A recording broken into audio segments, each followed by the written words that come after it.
دنیا کے عظیم leader Nelson Mandela 95 سال کی عمر میں 5 دسمبر 2013 کو وفات پا گئے تھے۔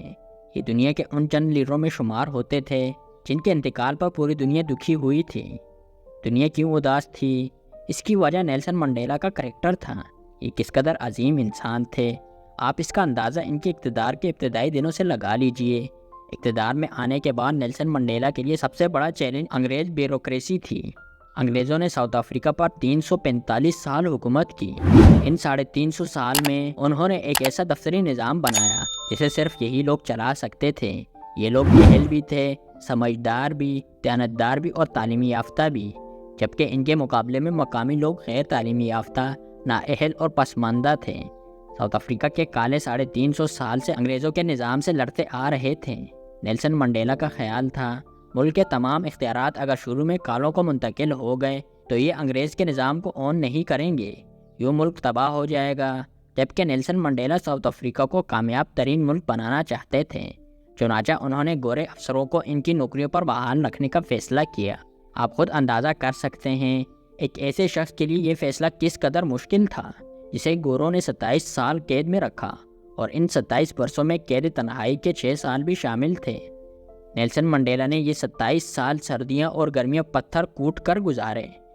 یہ بعد ازاں صدر بنے تو ان کے پاس 2 آپشن تھے، یہ گوروں سے جی بھر کر زیادتیوں کا بدلہ لیں، یہ گوروں کی جائیدادیں قبضہ کر لیں، گوروں کو قتل کر دیں، ان کی خواتین کو اپنے حرم میں داخل کر لیں اور تمام سرکاری نوکریاں مقامی لوگوں میں تقسیم کر دیں۔ لیکن نیلسن منڈیلا جانتے تھے اس سے ان کا جذبہ انتقام تو سیراب ہو جائے گا مگر ملک تباہ ہو جائے گا۔ نیلسن منڈیلا کے پاس دوسرا آپشن عام معافی تھا، یہ اپنا دل کھلا کریں، ساؤتھ افریقہ میں موجود تمام گوروں کو معاف کر دیں اور سسٹم کو آگے چلنے دیں۔ نیلسن منڈیلا نے دوسرا آپشن قبول کر لیا۔ یہ اپنے صدارتی آفس میں داخل ہوئے، اپنے حفاظتی عملے اور پروٹوکول ڈپارٹمنٹ کے تمام گورے اہلکاروں کو بلایا اور انہیں حکم دیا، آپ اپنی جاب جاری رکھیں، میری حفاظت آپ ہی کی ذمہ داری ہوگی۔ یہ حکم سن کر گورے بھی حیران رہ گئے اور نیلسن منڈیلا کے سیاہ فام ساتھی بھی۔ ان لوگوں کو یہ حیرت ہونی بھی چاہیے تھی کیونکہ نیلسن منڈیلا وہ شخص تھا جس نے ساؤتھ افریقہ میں گوروں کی 350 سال طویل انا توڑی تھی۔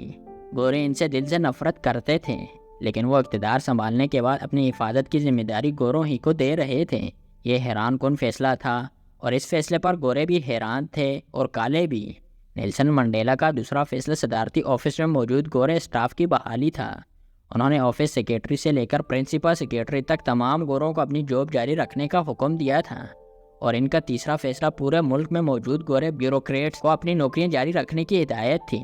نیلسن منڈیلا کے ان تینوں فیصلوں نے جہاں پوری دنیا کو حیران کر دیا، وہاں ساؤتھ افریقہ میں موجود گوروں کے بھی دل جیت لیے، اور یہ لوگ دل و جہاں سے ساؤتھ افریقہ کے کالوں کی خدمت کرنے لگے۔ ساؤتھ افریقہ کی رگبی کی ٹیم ورلڈ چیمپئن تھی۔ اس ٹیم کے تمام کھلاڑی گورے تھے۔ یہ ٹیم آزادی کے بعد ٹوٹ گئی اور کھلاڑیوں نے یورپ اور امریکہ جانا شروع کر دیا۔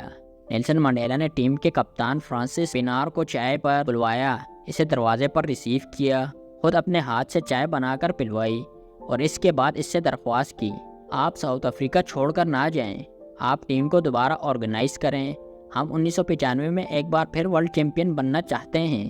کپتان کے لیے یہ بات حیران کن تھی، مگر نیلسن منڈیلا نے طویل بحث کے بعد اسے راضی کر لیا۔ کپتان نے دوبارہ ٹیم بنا لی۔ نیلسن منڈیلا نے تمام کھلاڑیوں کی تصویریں دیکھ کر ان کے نام یاد کیے۔ یہ ٹیم سے ملاقات کے لیے گئے، تمام کھلاڑیوں کو ان کے نام سے پکارا اور بعد ازاں انہیں پورے ساؤتھ افریقہ کے دورے پر بھجوا دیا۔ ٹیم مختلف شہروں میں جاتی تھی اور شہر کے گراؤنڈ میں رگبی کھیلنا شروع کر دیتی تھی۔ مقامی لوگ شروع میں ان سے نفرت کرتے تھے، پھر میچ دیکھنا شروع کر دیتے تھے اور آخر میں خود بھی میدان میں کود پڑتے تھے، اور یوں گورے کھلاڑیوں اور کالے تماشائیوں کے درمیان نفرت کی دیواریں گرنا شروع ہو گئیں، یہاں تک کہ میچ کے سیزن تک پہنچ کر گورے کھلاڑی ساؤتھ افریقہ کے ہیرو بن گئے اور پورا ملک ان کے لیے نعرے لگانے لگا۔ اس حوصلہ افزائی نے گورے کھلاڑیوں کے جذبے کو مہمیز کیا اور انہوں نے ہر قیمت پر جیتنے کا فیصلہ کر لیا۔ یہ ورلڈ کپ 25 مئی 1995 کو شروع ہوا اور ساؤتھ افریقہ کی ٹیم نے 24 جون 1995 کو ٹرافی جیت لی۔ رگبی کے کھلاڑیوں کی تصویریں اور نیلسن منڈیلا کے ہاتھ میں کپ کی فوٹو نے پوری دنیا میں تہلکہ مچا دیا۔ یہ نیلسن منڈیلا کی پہلی فتح تھی۔ اس کے بعد 2003 میں کرکٹ ورلڈ کپ اور 2010 میں فیفا ورلڈ کپ کی میزبانی کا شرف بھی ساؤتھ افریقہ کو حاصل ہوا۔ اور یوں آزادی کے صرف 1 سال، 9 سال اور 16 سال بعد ساؤتھ افریقہ نے خود کو دنیا کا مہذب، اسپورٹس فرینڈلی اور ترقی پذیر ملک ثابت کر دیا۔ آپ اگر نیلسن منڈیلا کی ہسٹری دیکھیں تو آپ حیران رہ جائیں گے۔ نیلسن منڈیلا نے 40 سال سیاسی جدوجہد کی تھی اور ان 40 برسوں میں انہوں نے 27 سال قید میں گزارے تھے۔ یہ دنیا میں سب سے بڑی سیاسی قید تھی۔ یہ اس طویل جدوجہد کے بعد 1994 میں ساؤتھ افریقہ کے صدر بنے۔ یہ ساؤتھ افریقہ کے بچے بچے کے دل میں رہتے تھے اور لوگ اتاولوں کی طرح ان کی عزت کرتے تھے۔ لیکن انہوں نے 5 سال کے اقتدار کے بعد سیاست سے ریٹائرمنٹ لے لی اور خود کو فلاح و بہبود کے کاموں تک محدود کر لیا۔ یہ ریٹائرمنٹ کے بعد چھوٹے سے گھر میں رہتے رہے۔ ان کے بیڈ روم میں اے سی اور بڑا ہیٹر بھی نہیں تھا۔ ان کا بیڈ پاکستان کے مڈل کلاس گھروں کے پلنگ جیسا تھا اور یہ اس گھر میں اس پلنگ پر آرام سے زندگی گزارتے رہے۔